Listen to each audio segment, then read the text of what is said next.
पहले बात करते हैं टीपीएम की कि टीपीएम क्या है। Trusted platform module. इसको आप यूँ समझें कि ये एक चिप है जो कि सिक्योरिटी पर्पज़ के लिए इस्तेमाल की जाती है और ये आपके सिस्टम में मौजूद हो भी सकती है, नहीं भी हो सकती। अब मैं आपको बताता हूँ कि इसको चेक कैसे करना है कि ये आपके सिस्टम में इनेबल है, डिसेबल है भी या नहीं। इसके लिए आप लोगों ने क्या करना है कि सबसे पहले विंडोज़ के साथ आर बटन को प्रेस करना है, जिस पर रन वाली ये विंडो आपके सामने जाहिर हो जाएगी और यहाँ पर आपने जस्ट tpm.msc लिख देना है। मैं एक बार फिर आप लोगों को बता दूं कि यहाँ पर आपने tpm.msc लिखना है और उसके बाद इंटर कर देना है। चंद लम्हों के बाद आपके सामने एक नई विंडो जाहिर हो जाएगी, जहाँ पर अगर आपको सेटिंग्स मौसूल हो जाए तो आप समझे कि आपके पास ट्रस्टेड प्लेटफॉर्म मॉड्यूल मौजूद है।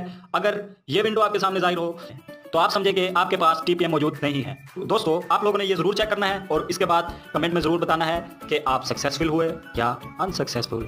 अगर आपको टीपीएम का कोई भी ऑप्शन बायोस में नहीं मिलता तो इसके लिए आप लोग मार्केट से टीपीएम का मॉड्यूल भी परचेज कर सकते हैं, जो कि बहुत कॉस्टली होता है। तो मैं यहाँ पर ये रेकमेंड करूँगा कि पहले आपने अपने सिस्टम की सेटिंग्स में जाकर इसे चेक जरूर कर लें।